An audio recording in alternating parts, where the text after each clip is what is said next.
تایبەت هەبوونا تشتێوە بۆ ڕێزگرتن لە خەباتکارên بوارێ کولتوری لە ئەدەبی و هونەری و ئەوانە هەر شتێ دەبیتە هاندەرێک بۆ کەسێن دی و ئەو کارێک و ئیساڵ دو ساڵە کورتشۆب دکەتن و خەلاتێکی بناوێ مامۆستا زارا محەممەدی دەدەتە خەباتکارێکی لە بوارێ ئەدەب و زمانی کوردیدا جێ شانازی و کەیفخۆشیە هەمیشە سەرکەتی بنیشان.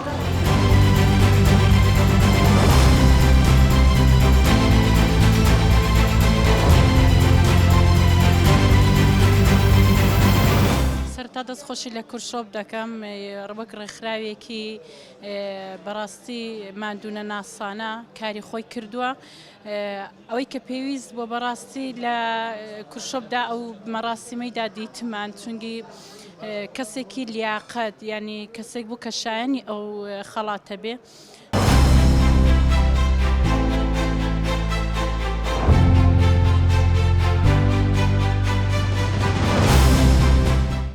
دەستخۆشی لە ڕێکخراوی کورشۆب دەکەم بە بۆنەی پێکێنانی ئەم بۆنەیە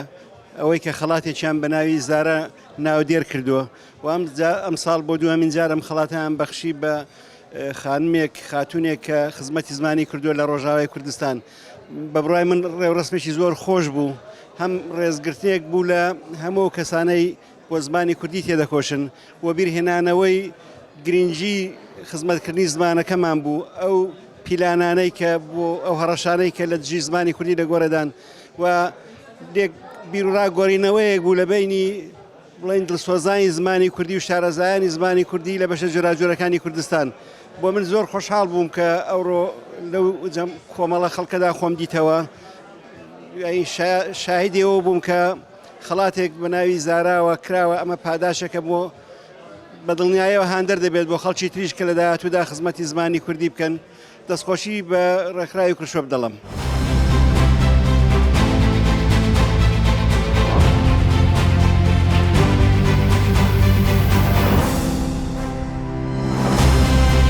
دڵخۆشم بۆ دومین ساڵ لە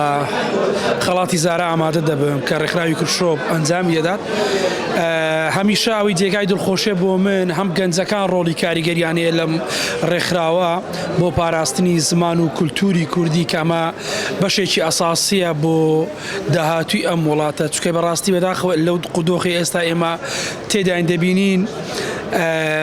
مناڵەکانمان گرنگ باشترە ئینگلیزی بزانن لەوەی کە بچنەوە سەر کوردی باشترە لەوەی نمرەیەکی باش بین و لە باتیەوەی نیشتمانیان خۆش بێ. خۆشبەختانە ڕێکخراوی کورشۆب توانیوێتی لە ماوەی ئەم دوو ساڵەدا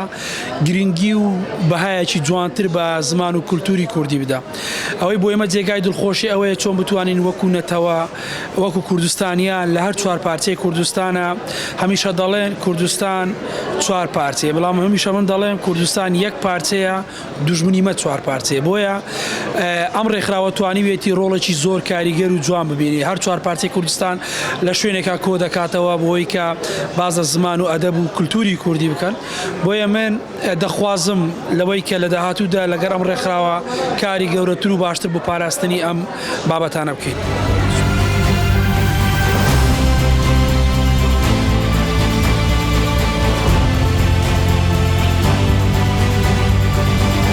دەستخۆشی لێ وەتکم هاتناوە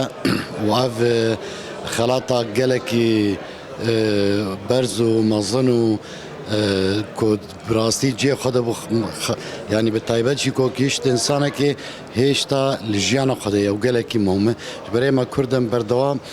ئەم پشتی ڕۆشنبیرێمە کۆچە دوایی تکە ئەم ژنو دتێن ئەم وی خەڵات کرد ئەف باش بوو گۆهینا زندوی پیرۆز بێ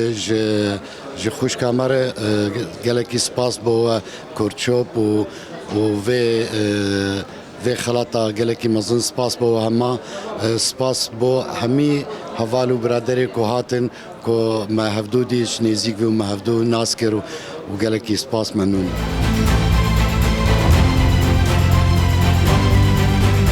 خلاطة زارا خلاطة كبيروزة وجهة شانازية كوتشي كردك جشتي بارشة كردستاني وربقرة بتايبتي إيصال دو يمين رسمة ورقرتنا خلاطة زارا ده كوك هشتا كتشا كرد أمينة عمر زمانزان نفيسرة روجاوای کوردستانی تشتکی جهه سربلندایی و سرفرازیه و هم شانازیه پیدکن هر شانازیه من بهتره کو از لشون آوینا راجم في خلاطي وردگرم جبر کو روشاوی تندرستی نه خوش بو نکاری بو آماده بو با از راسپار دم جبوی کو از لشون آوی خلاطي وربگرم و افجیج بو من جهه سربلنداییه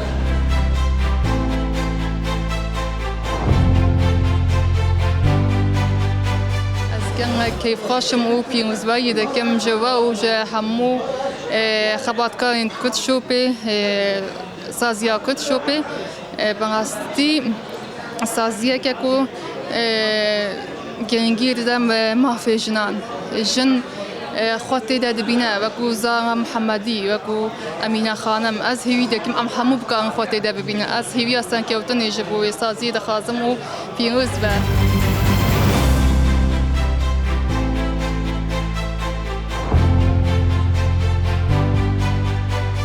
لوی مجاره ام هاتنه و آهنگیج بو خلاطه زارا محمدی ام گلک کیف خاشن انو یکم خلاط او د سرسرن کردستانی جنک خلاط دبه بو جنکه او جی جناج روجاوای کردستانی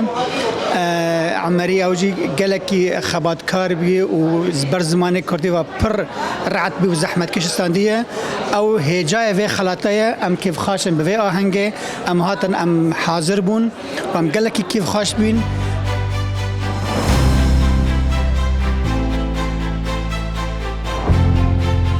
ئەمڕۆ هەم لە زمان کاکە وڵات کە بە پرسی ڕێکخراوی کوڕشۆ بوو هەم لە زمانی لێژنەی ئامادەکار و هەم لە زمانی براوی خەڵاتەکە و هەم لە زمانی خاتوزارا ئێمە باسی زمانمان بیست بایەخی زمان گرنگی زمان وەکو گرنگترین کۆڵەکەی هۆڤێتنێتەوە ئیمان لە چوارپارچەی کوردستان بۆیە من لەسەرەوە قسە ناکەم بەڵام بەحەز لە ئیبتکاری پڕبایەخی کوڕشۆ دەکەم بۆ ئەوەی کە خەڵاتێکی تایبەتیان بۆ زمان بەناوی خاتوزارا پێشمەرگەی زمان لە ڕۆژهەڵاتی کوردستان دەستنیشان کردووە و ماوەی 2 ساڵە کە ئەم خەڵاتە دەدرێت بە کەسانی چالاک و بە